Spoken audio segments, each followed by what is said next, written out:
Anthony, how are you? I'm fine. I'm excited to have you here today on this episode of Diary of a Speaker podcast.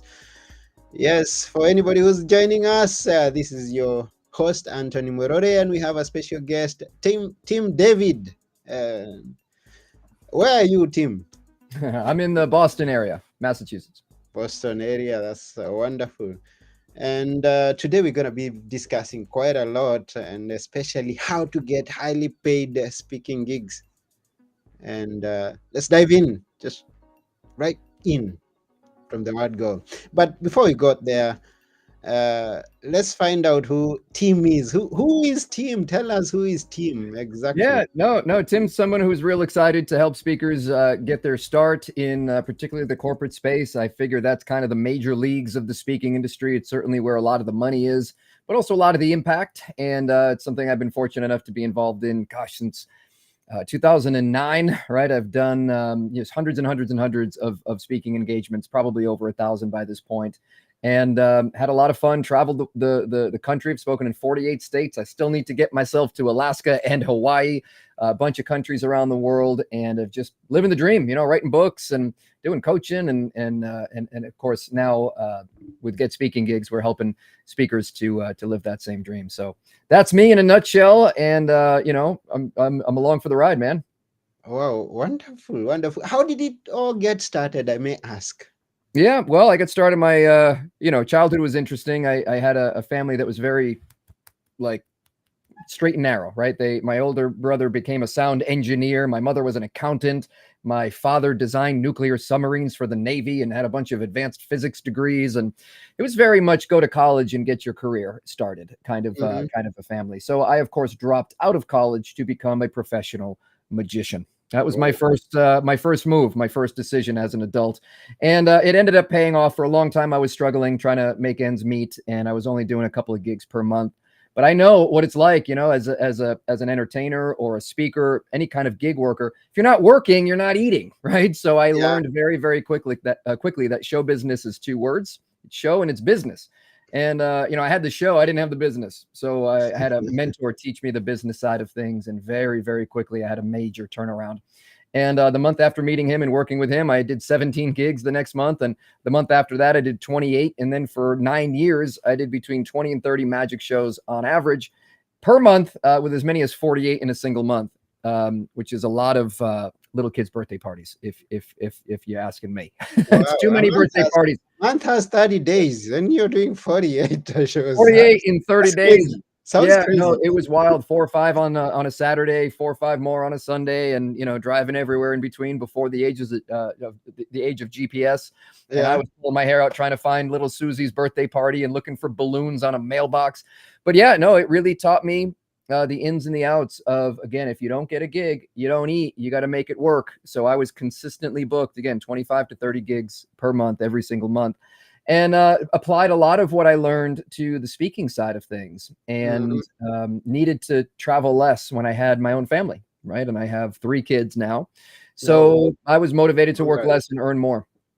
Congrats. And when we do travel, we get to bring the kids with us, and go to Disney every year. I mean, Orlando, man, there's all kinds of events happening in Orlando, Florida, so we get to take the kids to Disney and Universal and that sort of thing. But again, yeah, just learning the business side is my first bit of advice for speakers who maybe want to tell their story and hone their craft, and they're going to Toastmasters and they're counting ums and ahs and they're learning how to be good speakers. Well, really, the best way to get good is to get gigs, right? So This is the best way way to to get get better good is to at get gigs. booked. That's a And wonderful. yeah, trial by Uh, fire in some cases. So yeah, get out there and just start doing it, start speaking. And really that's where a lot of the business comes from. It's where a lot of the skill comes from. yeah, that's wonderful. Now we will go into corporate gigs, but even before we go there, because we have a lot of people who watch this podcast who have never started on anything, so you don't have to start there up high, and they want to just get going. How do they get Yeah. started? Well, honestly, I mean, it takes the same amount of time and energy and effort to build a corporate speaking business as it does to build, I don't know, a high school speaking business or to speak to nonprofits, or, it takes the same amount of time, energy, and effort. So, you might as well shoot for the moon, as the motivational speakers say, right? And if even if you miss, you land among the stars, right? But yeah, no, really, I think I think it's a place to go if you can help people, you can help corporations, right? Mm. Corporations are just made up of people, and if you can help adults, right? You know, if you want to help kids go to schools, that's where they are. You go to the schools because the kids go to school every day. Well, if you want to help adults, they go to work every day, right? So Yeah. go to where they're at. And not only that, what happens is, you know, there's bigger budgets in corporations. They have different budgets, right? So they may hire you to speak and they may pay you your 5,000, 10,000, 15, 20, whatever it is, for the speech, but they also have budgets to buy your book, to buy training materials from you, to buy your courses in bulk. They have budgets to have you coach their employees and executives. They have budgets to have you come and consult and just talk shop in your area of expertise. There's all kinds of different opportunities in the corporate space. So what happens is, with other markets, if you're not continuously speaking, you're unemployed, right? Corporate market, you do one gig, you get a little bit of income, so you can relax a little bit. You know, it's one thing to do $1,000 gig, but if you're getting 10,000, you have to do 10 fewer gigs, right? I mean, you don't have to do as many gigs, so you really get to focus on the client, and you get to focus on growing the business as well. So what I say is this: income allows you to create more impact. Income allows you to create more impact, both on a wider scale, but also on a deeper scale. So yeah, I don't see why not start with the corporate marketplace. I mean, I'm not somebody who had a best-selling book when I started. I'm not a celebrity. I'm a college dropout. I don't have any degrees or certifications, really no marketable expertise, never had a job in corporate America. And I thought to myself, corporate speaking, let's make it happen.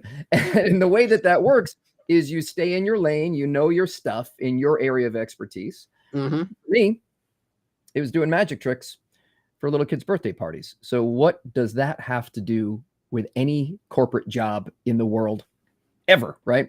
And the answer is, I learned a specific skill. I learned how to connect with an audience. And even though the 6-year-old was like, I'm going to figure out your tricks, magic boy. And the adults were in the back saying, you're not going to fool me. And the connection between the audience started as conflict. So how do we break down initial conflict and create connection with an audience? That's a skill that a magician has. Guess what? That's a skill that a lot of leaders want. That's a skill that a lot of salespeople want. That's a skill that a lot of people in the workplace want, so they can better connect with one another. So yeah, what is it that you know, and what is it that you do, and how can you help people? And if you can help people, you can help corporations. Wow.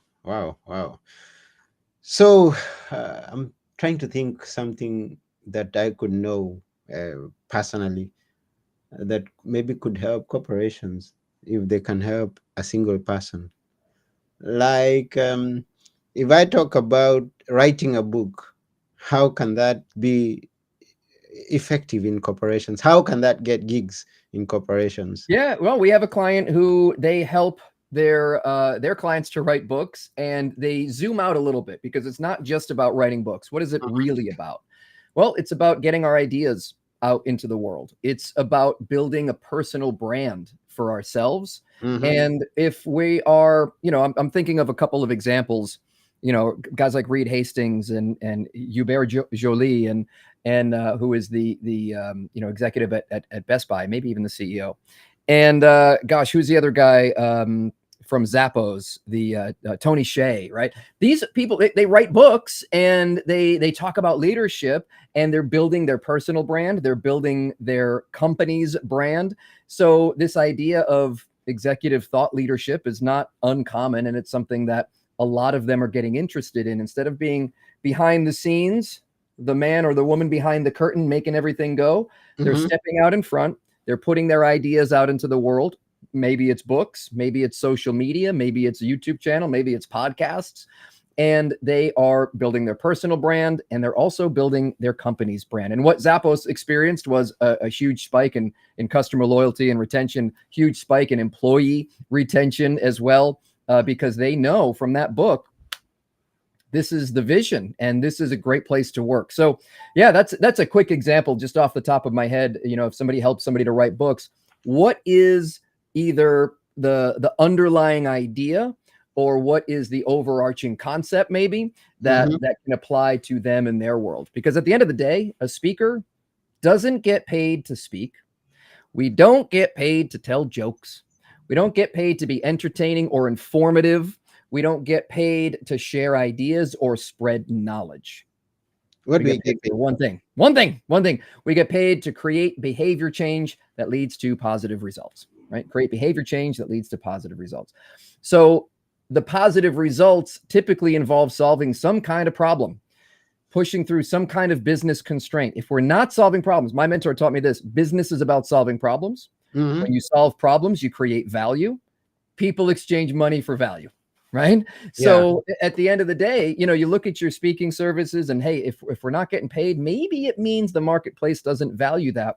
How can we spin it? How can we communicate it better to let people Mhm. know, hey, this is the value that this speech brings. This is the value that my story brings.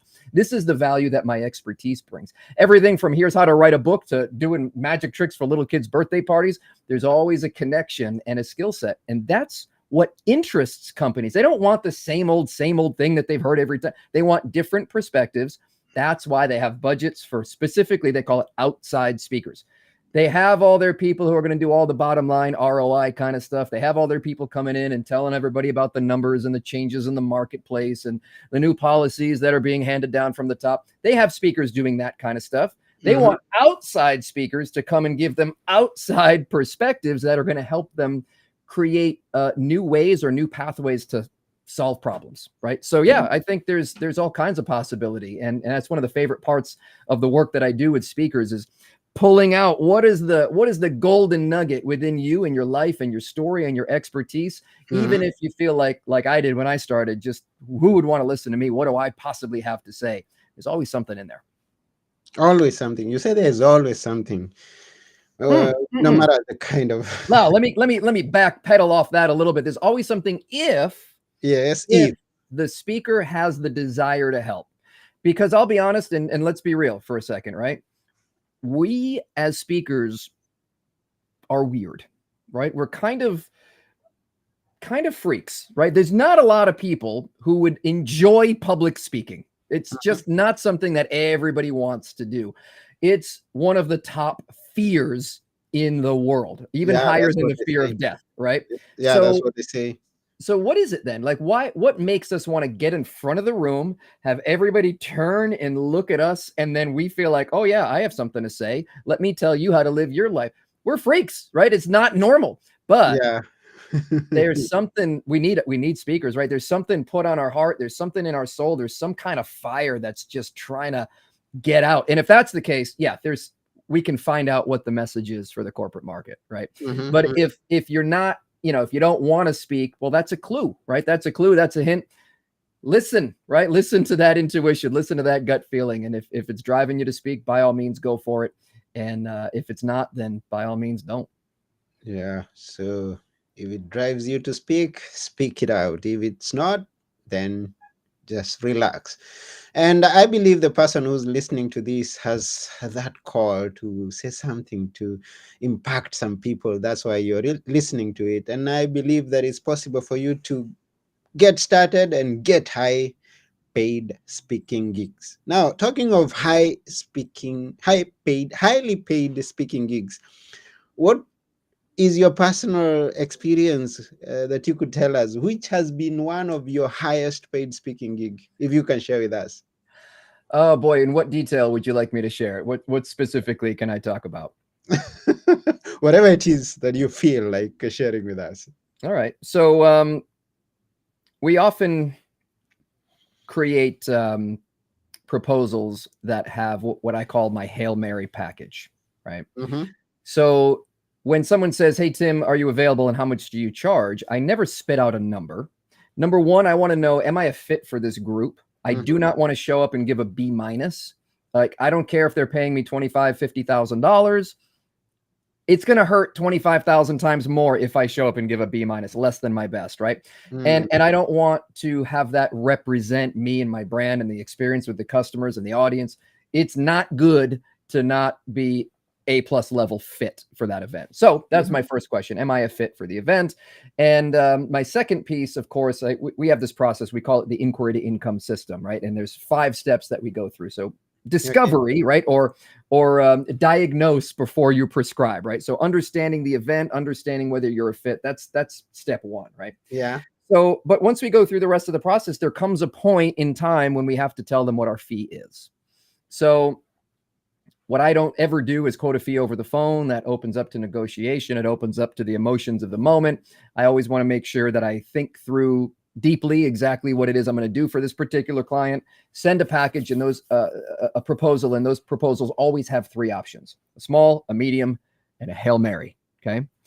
So there was a specific occasion when I did not really want the gig necessarily.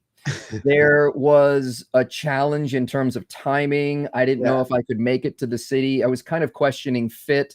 And so if I'm going to, kind of, I guess, bust my butt a little bit and go in for the extra travel and the extra flights and this and that, I'm like, let's make this Hail Mary package, on the high end. So we did, and they ended up going with the smallest package that I offer. But even that number, again, it just was inconvenient. It was the busy season. I'm like, listen, if you're going to be able to get me there, it's going to have to be this premium rate. Yeah. And so the premium rate that I quoted was just the speech, and it was $40,000. $40,000 because the other reason they had to do it was a dual broker deal with 2 bureaus involved, multiple people getting a cut. I didn't get personally the $40,000 for it, but the client paid $40,000 for my speech. Whoa. And when I get to the event and I do the speech, everybody's happy. We're high-fiving, we're handshaking. There's a cocktail party, and the woman who hired me has a glass of champagne, and she's going and she's going. And at one point, she kind of elbows me and she says, "Tim, we would have paid you way more.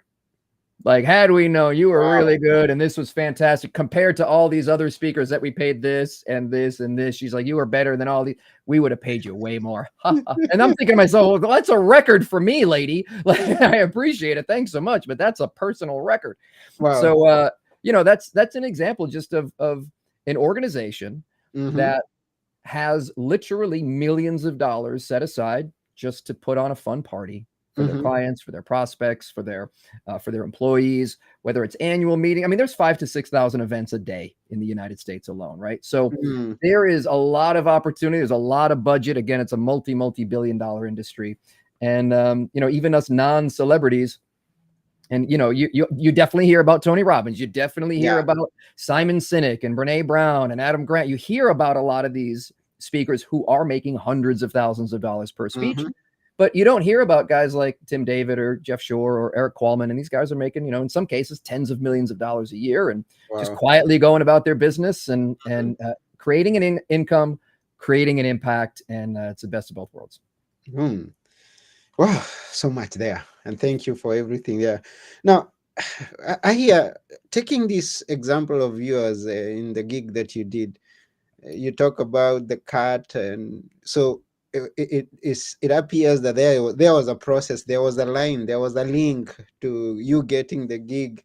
And we are talking to someone here who has no experience at all of getting a gig, entering into the corporate world and getting a corporate gig. So how do they go about that to just be there on stage and get the 40K or something close to that? 3 steps. Yeah. 3 steps. And a lot of speakers, they jump online, they jump on the internet, they're listening to, podcasts like this, and they're trying to answer this question. How do we get in? How do we get our foot in the door? Where do the leads come from? Who do we reach out to? How do we contact them? What do we say?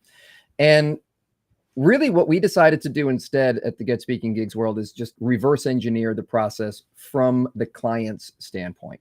So what we don't do is we don't look at what other speakers are doing. I don't hang out at the National Speakers Association meetings. Like we don't go to Toastmasters. We're not interested in what other speakers are doing necessarily. What we really care about is the people who hire speakers. What are they doing? Right. And they're always asked every year, there's all kinds of surveys and data points and research on this, again, because it is such a $1 billion+ industry. They're always asked, where do you find your speakers? And there's one answer that tops the list, Anthony, every year. 85 to 90% of the gigs are found. The speakers are found with this one method. And it's not Google. It's not social media. It's not TikTok, speakers dancing on TikTok or anything like that. It's not websites or demo videos. It's one thing. It's we saw them speak, or we know somebody who saw them speak, right? So either word of mouth or saw it with my own eyes. I don't need to see your degrees, Tim. If I saw you rock that stage, I know you can rock a stage. I don't need to see your demo video. I saw it with my own eyes, right? So that's really what we based a lot of our process on, right? So when we take a speaker and we say, the National Speakers Association, for example, they'll tell you, it takes 3 to 5 years to get into the corporate market, start getting paid as a speaker. 3 to 5 years is the on-ramp you can expect. And that's because, again, most speakers are just kind of throwing spaghetti at the wall. They're trying to, do all these different things. We're building their website and their demo video and their one sheet or their abstract. Never have I ever been asked by any client ever for a one sheet, right? I've never had a one sheet in my entire speaking career. I don't know what this fascination and obsession is with one sheet. It's 2024, maybe in 1987 or 1992, but it's just not a thing, right? So at least at the high levels, right? At least in terms of, the $10,000 and above, it's they saw you, they know you. It's know, like, and trust. That's at the end of the day, that's what it is. So yeah, the very, very first thing we have to do is get you on stages and get you speaking. So when we say 3 steps, we start with packaging up your message. What is it that you're going to speak about? Not only that, how do you speak about what you speak about? What's the minimum amount of information that someone needs to say yes and give you a stage, right? And those stages might be low fee. It might be no fee, but this is your marketing. This is the soil where you're going to plant your seeds to make sure that your speaking business can grow, right? And there's no better marketing. We know this because they told us. They say, hey, we find speakers by seeing them speak. So get out there and speak. So you got to use, again, your local opportunities very often to get started. Your Rotaries, your Chambers, your SHRMs, the different groups that you can get in front of without a demo video, without a website, just a good offer, a good speech, and a clear message. So here's what I speak about. Here's what it does. Here's who it's for. Here's why it matters, right? And if you can do that and get on some stages, then step 2 comes into play, right? So step 1, I'm sorry, let's back up again. So step 1 is packaging up your message. In business, you got to sell something people want. You need a hamburger for a hungry crowd. Yeah, you need a hamburger for a hungry crowd, and you can't guess here. This is make or break stuff. There's always trends that come and go, but there's also always evergreen topics. And remember, if your speech doesn't solve a problem, then it's not a hamburger for a hungry crowd. So it's leadership, it's sales, it's motivation, it's innovation. These are some of those evergreen topics that are super important to corporations. So you get your topic, you get your speech, then you go and you start doing what we call a momentum blitz, right? And when we work with a speaker client, we'll put 5 to 15 gigs per month on their calendar, right? We do that for them. We don't mess around. We don't worry about training and teaching. We want to give you fish. We want to teach you how to fish too, but we really want to give you the fish so you can get the momentum started. And 5 to 15 gigs, I mean, that's more than some speakers do in 3 years, right? So that kind of momentum makes the train start running. But step 3, right? So 1, package your message. 2, get some momentum. Do some speaking on stages, conference rooms, podcast appearances, TEDx talks, whatever you got to do, get on those stages. And then step 3, don't hope that those gigs are going to turn into gigs. Proactively make those gigs turn into gigs. This is your marketing. This is the time to step on the gas. This is the time to pour the gas on the fire. This is the time, again, to plant those seeds so that they can, again, grow into the speaking business, right? Because what most speakers do, one of my friends, Ari Galper, he says most speakers get high on hopium. They just get high on hopium. They just hope that by doing a great job, they're going to automatically have a flood of business because they're a good speaker, right? Yeah. Well, maybe, but at the end of the day, again, what does it mean to be a good speaker? You're solving problems, you're solving business problems, you're solving event problems, you're engaging the audience. And so you've got to develop those skills.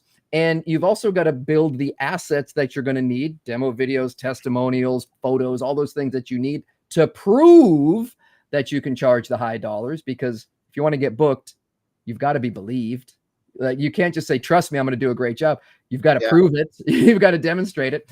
So especially again at the higher level. So yeah, we call it the PML system: package, momentum, and then leverage proactively with a multifaceted strategic approach. Make those gigs turn into gigs so that it's a mathematical certainty and not just cross your fingers and get high on hopium. That's it. I mean, it's as simple as that. You know, it's how I got started in 2009. It's how Tony Robbins got started. It's how hundreds of our clients get started. I mean, literally, that's the fastest path. That's how we take 3 to 5 years and condense it down to 4 to 12 weeks, right? Where people are getting paid. Weeks.